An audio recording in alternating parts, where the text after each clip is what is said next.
everybody. Welcome to episode number 6 of the Cats and Bolts podcast presented by DraftKings, Beach House Pompano, and Brusco, broadcasting live from Boca Raton, Florida, here in the Podcast Junkie studio. I'm your host, Rod Peterson, with co-host Serena Taylor, and it is Florida's favorite hockey show where we talk weekly about the Florida Panthers and the Tampa Bay Lightning, and every couple of weeks we get a very special guest in, and this week it happens to be Jeff Chychrun of Bally Sports Florida, Florida Panthers analyst. He's good enough to spend 20 to 30 minutes with us, and then Serena and I will wind it all up answering your questions. But, Chick, welcome to Cats and Bolts. How you doing, sir? Thanks, Rod. Serena? Doing Our great, pleasure. thank you. Yeah, you're in Florida talking hockey. It doesn't get much better than that. You've noticed. I'm a little bit, I have to admit, the parenting comes out from time to time, right? I'm coming in my car, and I found out the Ottawa Senators GM was, I don't know if he was released, if he resigned, but other than that, I'm doing great. We're going to jump right into it. Eh? Okay, well, listen, for the viewers that don't know, a lot of you will because you watch Panthers games on TV.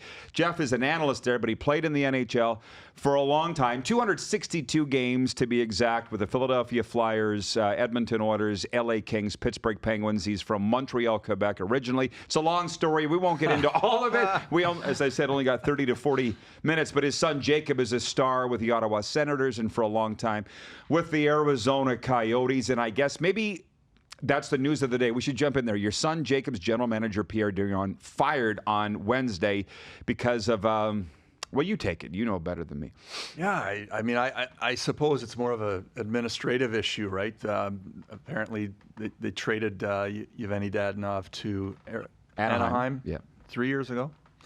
And he had a limited no-trade clause, apparently, and it wasn't filed correctly, or the information wasn't passed along to Anaheim. They trade him to a team that I guess was on his list, and I believe it was Vegas, and so it hit the fan at that point. So, yeah, I mean, that might have been the final straw, and then they were fined a first-round draft pick in the next 3 years today by the league. So, new ownership. Yeah. So I'm sure there were a number of things, but I feel bad. Well, I'm a dad first, right? So exactly. I'm very appreciative of Pierre for bringing my son in, and still new to us. I want to jump right into that because Ed Jovanovski sat in that chair a couple weeks ago as a, hockey dad. Yeah. He coaches. Cool, Are you rattled by this? Your son's GM fired? Does it rattle you? Try to roll with it, right? But some things you can't control, and that's what we always try to tell our kids, right? Worry about the things you can control. Don't worry about the things you can't. But this is tough. I mean, it affects him and his teammates directly. So I don't know if I'm rattled. We've been in the business long enough. I remember when Bobby Clarke was fired in Philadelphia, I was probably a lot more rattled than I am today. Never saw that coming. But I think that certainly, with the new ownership, you had a feeling some things would change maybe at some point, but I wasn't expecting it today. Yeah. Serena, you're a witness. You've been sitting there nicely, quiet, waiting for your turn. That's probably the first time you've ever said that to me. You've been sitting there nice and quiet. We're different people sitting here, yeah. We are completely different people. And even my dad, he watches these because he's learned how to use YouTube. Yeah, he knows how to use a couple things. He's in Saskatchewan. Yeah. He loves when we argue. My dad loves when we argue.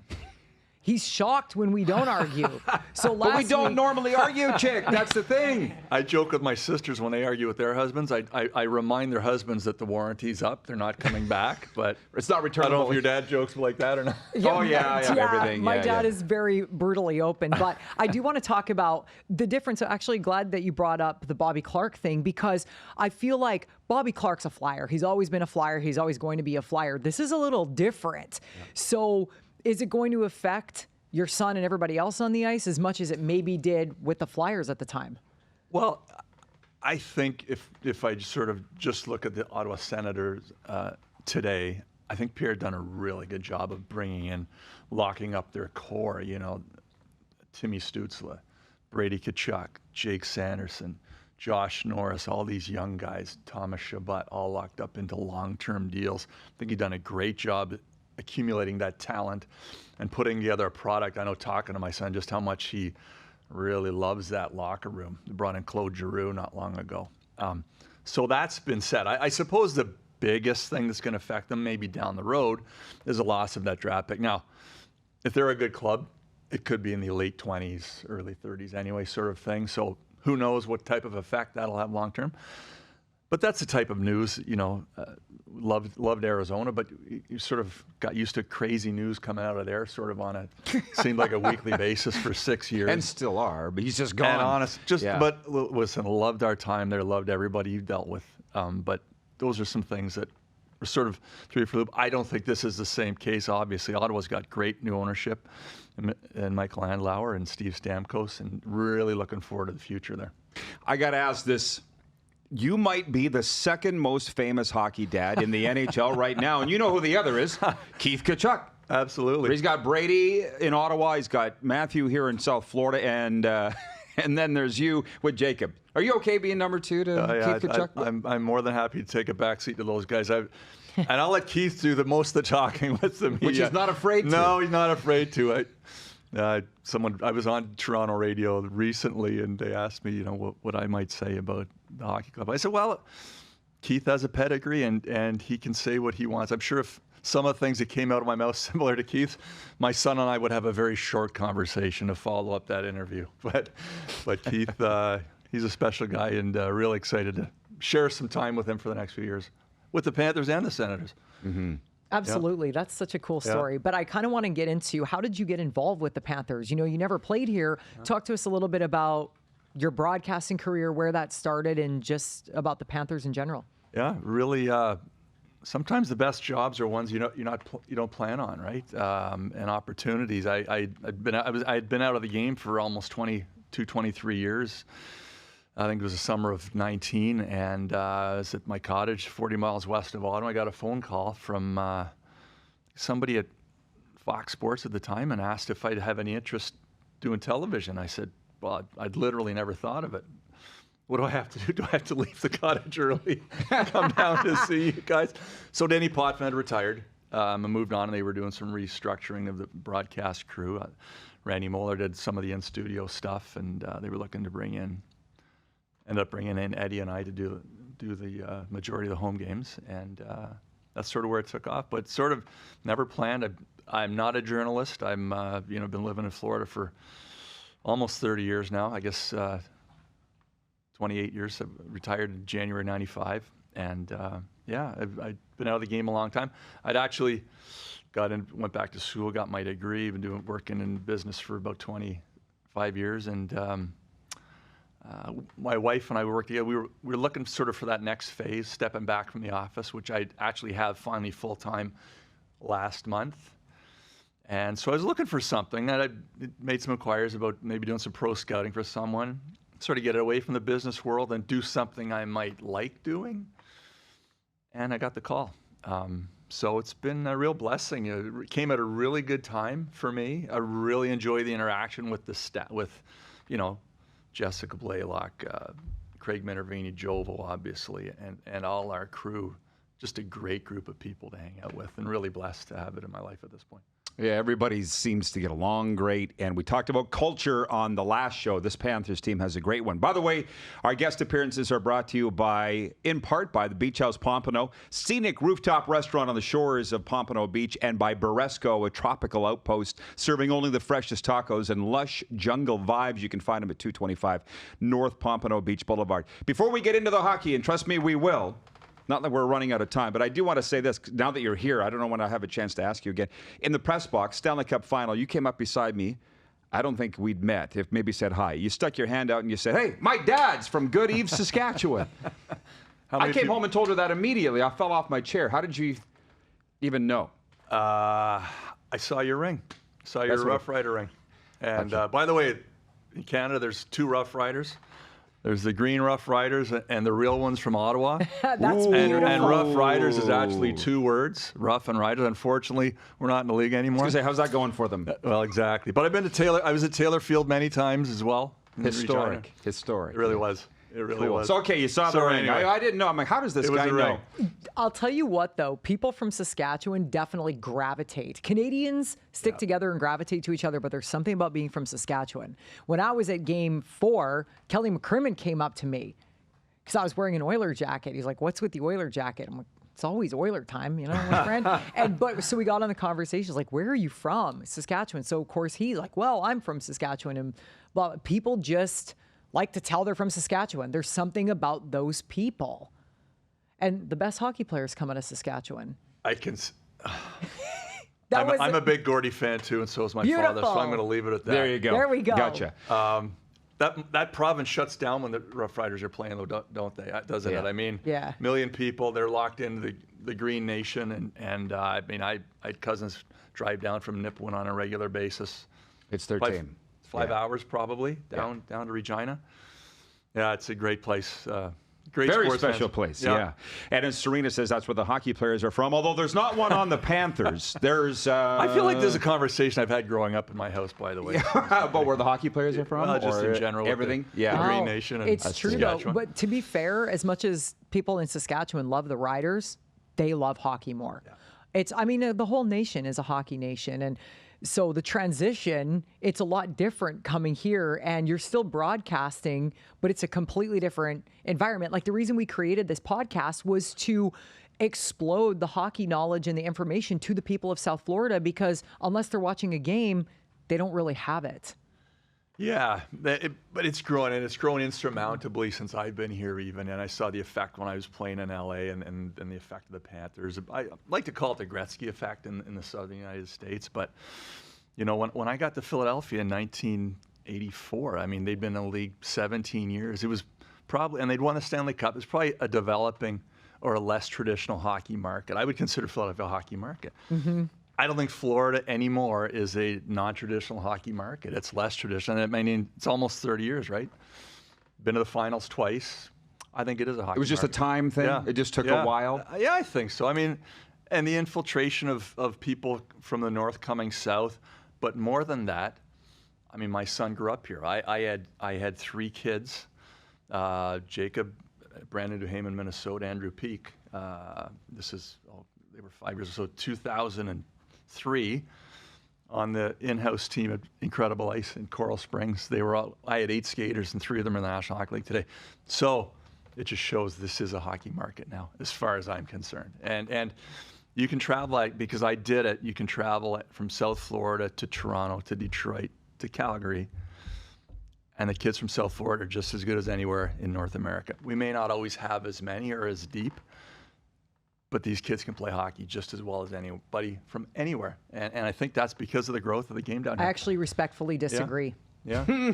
I've seen kids. I'm serious. We've watched kids play. They're not as strong as skaters at the age of 12. That was in top tier, though. 13, 14. Right. But the depth. Like, sure, there's definitely, like, Duhame, we watched him the other night. Like, he's so good. I like watching him play. Yeah.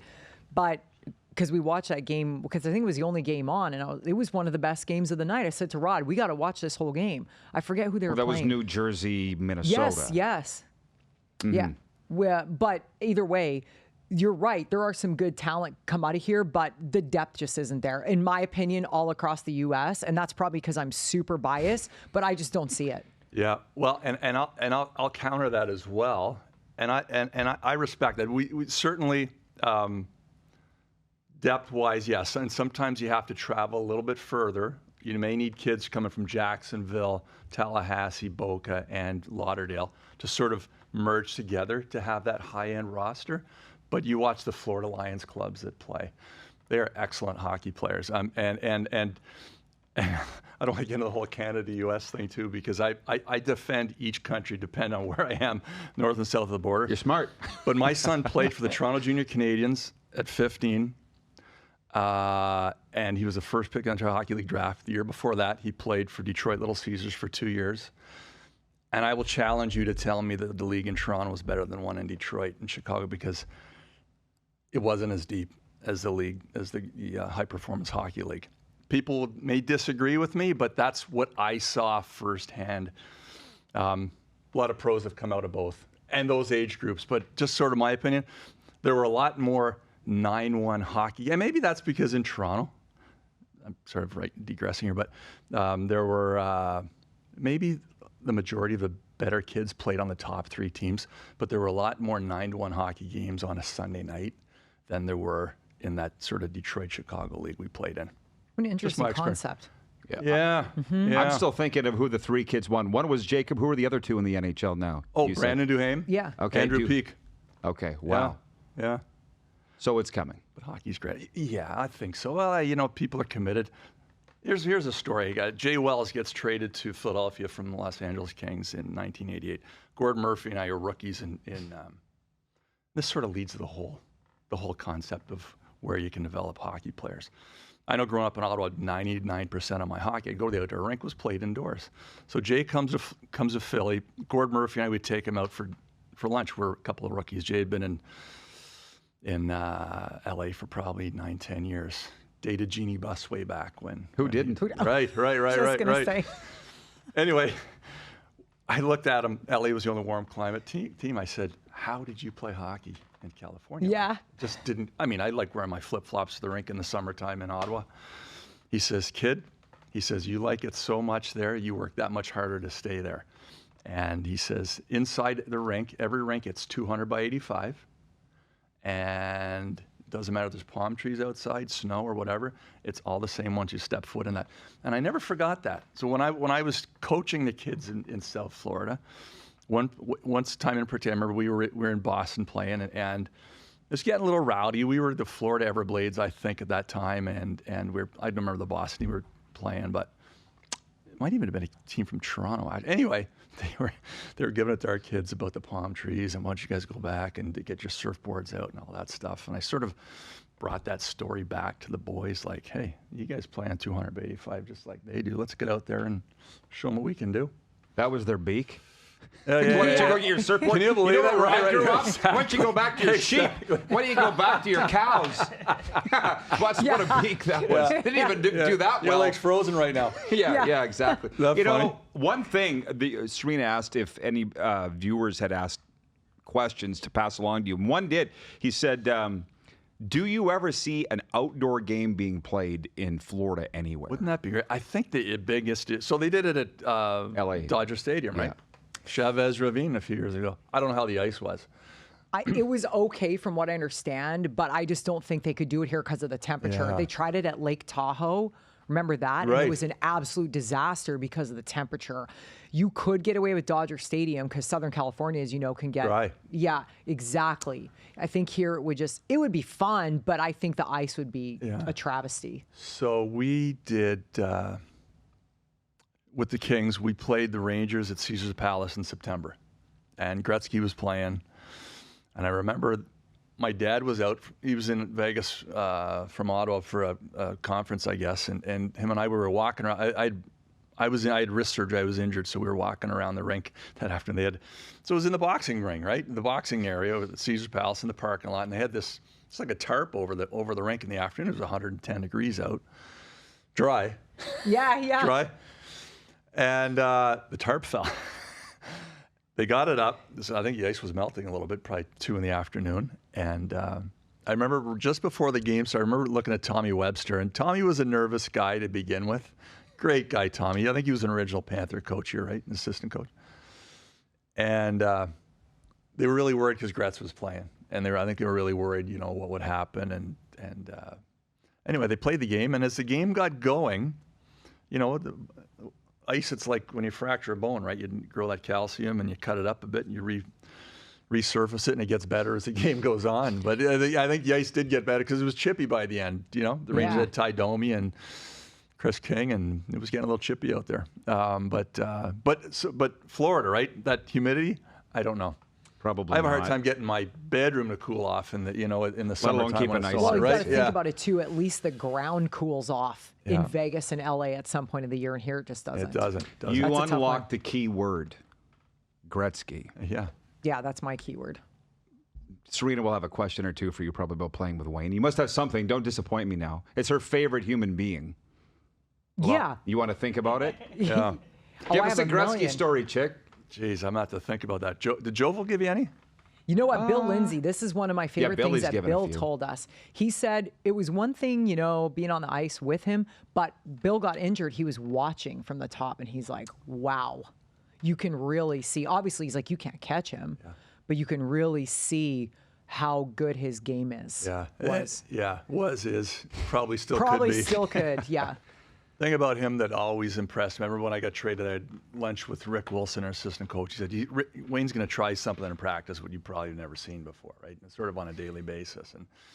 And really, when he started, delaying and spinning the puck behind the opposition net, right, in the offensive zone, nobody did that before. But the thing that really struck a chord with me was Wayne had to know he was better than everybody else, right? I would think. But he never threw that at anybody, right? I mean, I think he understood that he needed everybody else in that locker room Can't play by himself. Win. Yeah. Can't. No. I think his understanding. And I watch him on TV, and I personally think he's amazing. Like the stuff that comes out, it's like when I talk to you about Jovo. When I watch Jovo, there's a pleasure working with him because I know he played 19 years in the league. Just because I think everything Eddie says has some. I just think he's really good on her. And Gretz, I think, is so good. He's that people person. Never thought he was bigger than the game, even though we probably knew he was. And I feel that comes across. He just sees things differently than most other people when he's broadcasting. And I think he really brings it to the studio when he's there. And talking to him here last season, I think he really likes that job too, which is pretty cool. Fill some space in his life. But no, I think he's. I mean, I grew up in Ottawa, so I went to, when I was sixth grade, I was school patrol, right? So the crossing guard going into our school. So sixth grade school patrols, went to the Ottawa 67 Sioux Greyhounds game. Wayne he's 5 years, he was 16, first year in the OHL. And him and Bobby Smith were sort of touring Ontario. No, I think it was every rink Wayne went into. He'd do a shootout, second intermission against the other team's leading scorer. So Gretz did it in Ottawa against the Ottawa 67's junior hockey. It was pretty cool. And I reminded him of it 15 years later when we were skating around the Ottawa Civic Center in morning skate. I said, I was here that night. He said, I remember. I'm not sure he surprised. did. Yeah. I was getting threats. Serena's jaw's on the floor. Yeah. I had to ask the Gretzky question. You were too. I love those Stunned to think stories about it. because you don't hear them in the everyday unless you No, play with them. never. But my next question for you is, who's the best player in the NHL right now? Oh, right now. There's Well, only one answer, Yeah. I was gonna but I'm say. curious what Yeah. you think. well, you listen. I think there are things Connor McDavid does today that certainly with the pace. I think Connor's 6'1". When he skates, he looks like he's 6'3". He Yep. sort of has that sort of Skates upright, yeah. Yeah. Did you see him get the puck early in the game, the outdoor game the other day? Don't get her started, of course. Honestly, right? I mean, the Draisaitl, and he skated so fast around that I thought he was injured, right? I mean, just incredible speed. And I listen to my son. A lot of my information comes from Jacob today because I'm so inquisitive on what the modern day hockey player thinks and how they think the game, because it's different than when I Absolutely. played, right? I'm 30 years out of the game. And I appreciate that point of view. And Jacob grew up, he'd probably tell you he was a big Sidney Crosby fan, and probably still is today. But he has such an admiration for Connor. He played against him in Erie, his first year in the Hockey League, and I think I think the threat of that speed, I think Nathan McKinnon's in that conversation too. The threat of that speed, that pace they come with is really intimidating for a defender. Especially today's game where they may not, I think when I watch the game today, I feel I have to give something back to the defenseman a little bit, right? Like either support, hold someone up, because the defensemen are getting put in the fourth row sort of every time they go back to get pucks.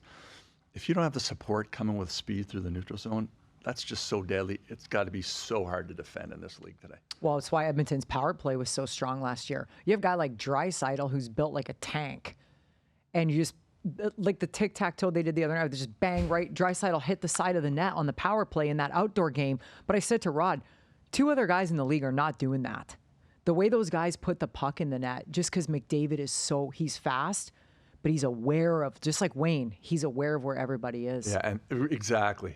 And Wayne could thread that needle, Yep. right? And the fact that you're so focused on, imagine the game planning against these guys, right? Can't. I mean, you can't, right? Yeah. And it creates those, odd-numbered situations. It creates the seams and the soft areas on the defense, and you can't be everywhere. You brought defend up X's and O's, and I want to come back on I that didn't in a mean to. second. No, because I have a question relating to that. I know what you're saying. But we have a theme here every show. It's Connor Bedard, and we're getting through it. That's usually where the argument comes in. Yeah, it's when we argue. The quick history. She referred to Bedard as underwhelming at the World Juniors a year and a half ago. Remember the summer ones in Edmonton? right, and people right. won't let her forget it, that she said that. And she goes, I'm not saying he's underwhelming now, but at the time he was benched, and we kind of Was that the COVID year? Did they stop that tournament? No. Well, they had the that was- tournament in the summer. Oh, as a result of They stopped the previous Christmas one, yeah. moved it. Yeah. Yeah. So anyways, So yes. she doesn't like the next Gretzky talk, the next Crosby talk. She just says he hasn't earned it yet. Am I right? Nobody has. Okay. I don't like it when they did it with Crosby. Right, fair. November 12th, he's here, Chick. Yeah, And you're working the watching, game. yeah, you're watching these games. Like, he's making plays. I won't say Gretzky. I'm with you on that. But he's still dropping pucks where nobody's there and guys are skating into it, and he's threading passes that Right. nobody else is doing. He's playing with what was the first thing I said when they picked up Corey Perry and playing Taylor with Hall? pylons. The first thing I said though, but they're Vets. experienced. Yes, vets. Yeah. Sorry, you go ahead. You No. know way more about the game than I do, but that's what I said right away. The reason they got It's Corey helping. Perry is for that. You got to have a guy like that with him, and I think they're doing the right thing. Bedard's smart, but he's not experienced like those guys. Yeah, I agree. Imagine being put on that pedestal though. Like imagine lot of coming in pressure. at and you're the next Gretzky, you're the next McDavid, next Crosby. That'd be really something to have to deal with. Sounds like he's handling that sort of stuff well.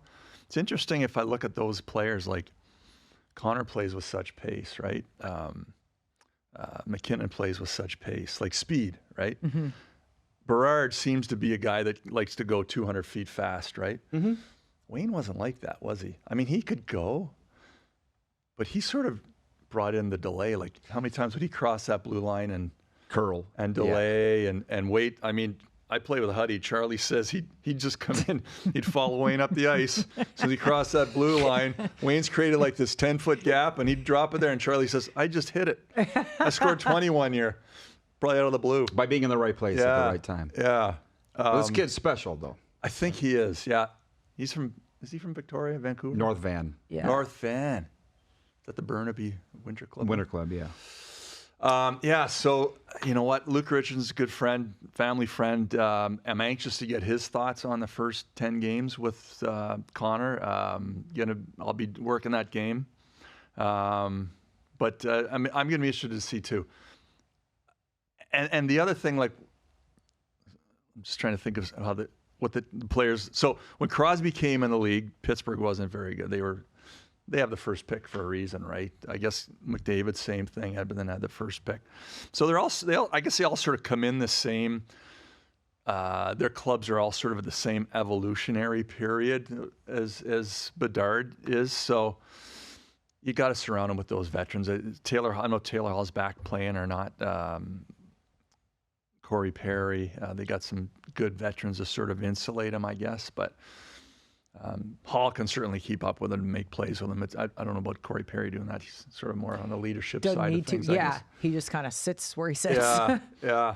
I got a couple more for you before we let you go on the just the X's and O's thing. You watched the Boston game, Florida game the other night. When it Yes. was 3-on-3 in overtime, how many times did the Panthers try to get into the zone and they couldn't? They kept getting forced back. Zone I'm like, entries. you guys need to work on your entries in 3-on-3 in overtime. Maybe just because it's early, they don't have the chemistry yet. I think probably right. I think Ekblad plays 3-on-3. I think Montour probably does. I know Paul Maurice, I think he likes using 3 forwards because a lot of times at that point in the game, he sees Montour and Ekblad already playing 25, 26 minutes a night sort of thing. So he likes to maybe get the 3 forwards, might have a little bit more juice left in the legs.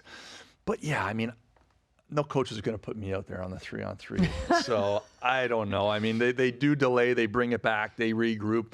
Someone has to take it in though, right, at some point and Nobody and be was. aggressive. Right, nobody was. Yeah. Yeah. And you got Belinsky. That was his first experience with 3-on-3 in the National Hockey League. So that might have helped with turnover, sort of losing the puck and Zaka going the other way. But I think those are things you sort of work through. Hey, and some teams play a lot more 3-on-3 than others too, right? Not sure statistically how many overtime games the Panthers were in. Billy Lindsay would have it on his iPad. Yeah. He'd have the I try stat. not to do stats. Yeah. And my last one for you is you mentioned your offensive prowess or lack of it. When I was talking to Dave Poulin last week about you, I said that Jacob has a little more offensive upside than his dad. And Pooley was like, "Oh yeah, way more." yeah. But the 87 Flyers, of which you and Dave Poulin were on the same team, was that the best team to not win a Stanley Cup? Yeah, that team was good. I was actually a Hershey Bear that year, and then they called a bunch of guys up. But I think that was a... Well, you played in the Stanley Cup final. I saw you. Yeah, so Hextall. Yeah, Hexy was one of Conn Smythe, Yes. right? That was a really... Mark Howe, Brad... Well, McCrimmon was in Calgary by then, I think, actually. I think it was Shell Samuelson. I think Pooley said Beast was there, but That Brian was a really... Prop, Yeah, for sure. Yeah, Proper. Prop, Kerr, Sinisalo, Lindsey Carson, another Saskatchewan guy. Yeah, that was a really good club. Mike Keenan,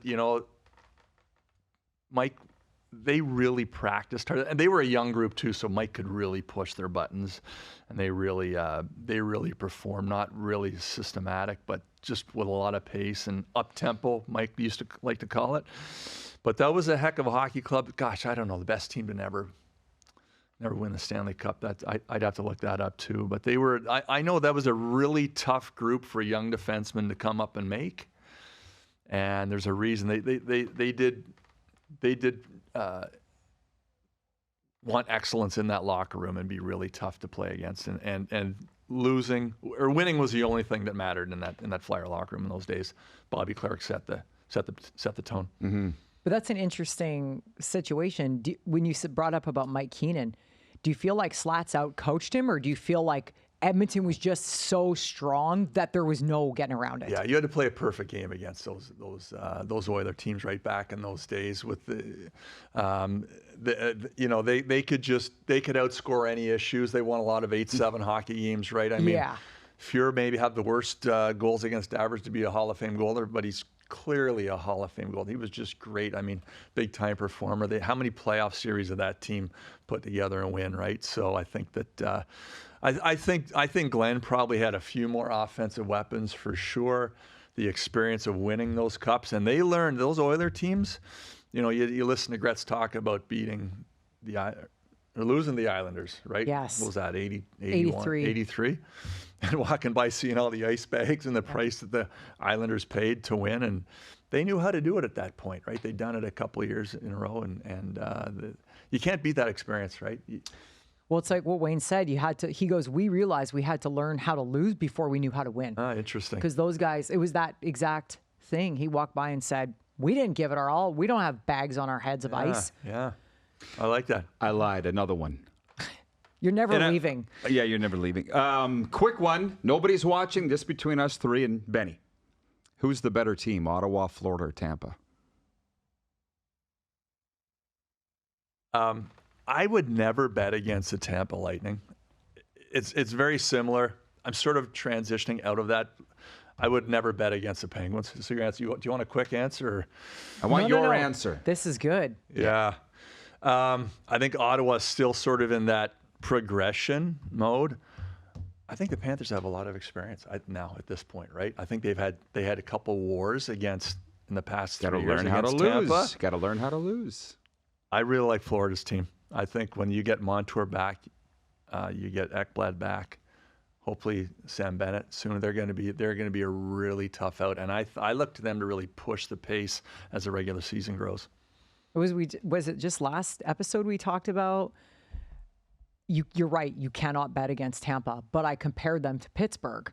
If you're not going to get rid of some guys and make some big trades, you're just going to ride it out. I think they're going on the ride it out part now as far as Tampa is concerned. Yeah, it's like those. Bill Torrey was very loyal to those old Islander clubs, right? Yeah. And they played till their mid upper 30s, those guys, and you do have to make some moves, right? To stay current, I suppose, eh? Mm-hmm. You have to adjust. Jeff, thank you so much. This has been awesome. Hey, thanks, I appreciate Rod. it. Yeah, thank you. Thank you. Thank you. It was awesome. Pleasure. Jeff Chychrun of Bally Sports Florida, Jacob's dad, and we're going to take a brief pause and be back to wrap up and talk a little bit about DraftKings when we return on the Cats and Bolts podcast.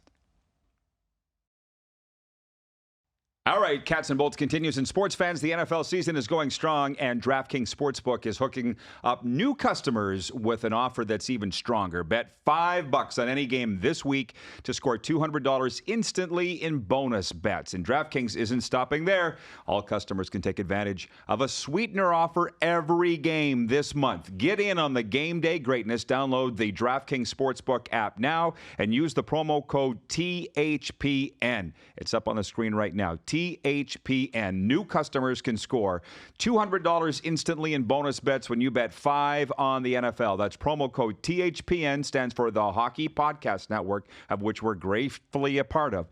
Only on DraftKings Sportsbook, official sports betting partner of the NFL. The crown is yours. Gambling problem? Call 1-800-GAMBLER or visit www.1800gambler.net.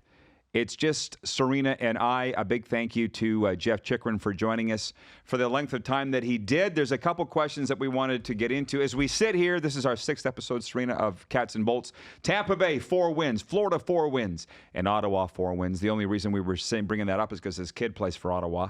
It's a dead heat right now in the Atlantic Division in a lot of ways. But I feel like that was a good question because you have teams like, you got the Ottawa, you have those kind of guys that are really good. Good players. They're very similar, in my opinion, to the Panthers a couple of years ago. They were trying to groom some of those guys, trying to get them prepared and ready, and I think that Ottawa's in a great spot for that.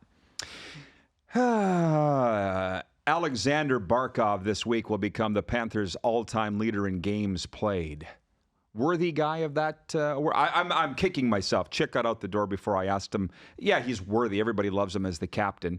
Is he the greatest Panther ever? I mean, not in my opinion, but I feel like, yeah, I mean, he's played a long time here. I don't think he's the greatest. I don't know. I wouldn't even say he's probably, my personal opinion, he's not even top 3. Well, it's honestly, in the time that I've spent here now, and it's multiple seasons just listening to fans, I hear that comment a lot. Who's the best all-time Panther? And in some markets, Nashville, they say we haven't had any real franchise greats. Minnesota, they say we have no big stars. Have the Panthers? Lou would be like the number 1. I would say, yeah, even though he didn't spend his whole career here, I would say that he's probably the guy. Jovanovski's probably a close second, too. What else you got? We're looking forward to some upcoming games here. Oh, I can't wait. The Bedard game, November 12th. The Oilers, November 20th. The Oilers are here on the 20th. And I just asked Jeff, are you going to be here? Because you know Wayne and whatever, but he's going to be overseas. So that'll be a lot of fun for him. But there's a lot of good games coming up here that I'm excited to go to. It'd be really nice if we could get over to Tampa because I think that would be a lot of fun. But we were watching the Lightning the other night, and I love the question you always ask me. We always just talk. We always talk about hockey all the time. Like, why is this happening? Why is this happening? Off the mic. And then so we have something to talk about on the mic. But you're like, how are the Oiler fans so upset about their goaltending when Tampa's coming in here with not their starting goaltender and they're still winning? Yeah, that was my question. So do you want to answer that? Because Tampa's just so strong. And I think my answer to you was it's a different dynamic for the team as a whole when you lose your starting goaltender that's a solid starter versus having 2 starters. Edmonton's been dilly-dallying back and forth for 2 years about who their starter's going to be. And like you said, they were probably expecting to have an answer by now, but they don't. So as a team, you don't know who your starter is. It's just a lot harder to get behind a guy. Do you ever see an NFL team go back and forth with their quarterback every game? No. Because the team, you have to play as a team. Yeah, but Tampa's is hurt. So right, but the point is it's a different dynamic. Yeah, well, it's not just a mentality. It's Coop said going into the year, and we're not tight, that's just his nickname, John Cooper, that we're going to devise a defensive scheme. We're not going to allow the middle of the ice to be open. We're going to cut down on shots against and scoring chances, and they did it. I thought other teams would have it figured out within a week, and they haven't. As we sit here today, the Lightning have the most points of these teams that we've been talking about today, the Lightning, the Panthers, and the Senators. I'd say that's about it. We're out of time unless you have anything else you'd like to discuss. No, I'm good. I mean, we could chat for yeah, we days could, but we'll this, save it for next week. Okay. And we have had some requests. We've had requests for Lightning alumni to come on. We'll try and dig them up. This is the Sunrise area. So that's where the Panthers alumni are. But we'll work on it. I like Serena's idea of a road trip. We should do a Cats and Bolts road trip to Tampa Bay. We should. As a group. That would be fun. Yeah, Benny's in. Ben's in. We'll Ben's be bringing gonna Dennis Potvin. Ben's going to have to produce it, so he better Yeah, be coming. exactly. Live on location. And, Panthers alum. They really do love the alum. We're working on some guys. Just stay tuned. Peter Worrell is one that I would like to have, too. And I'll let him tell the funny stories. Like the alumni game when he scored a hat trick in the first period last year. And we're like, you didn't score 3 goals your whole career. You scored 3 in a period. But didn't Luongo play out in Yes, that game? Yes, he did. Yeah. Yeah. Yeah, I mean. People have asked for Roberto, too. We're working on it. He's not as easy to get as some of these other guys. Okay, we're out of time. Thank you so much. Thank you to Jeff Chychrun. Thank you to Beach House Pompano, DraftKings, and Bresco. And we'll see you next week here on the Cats and Bolts podcast.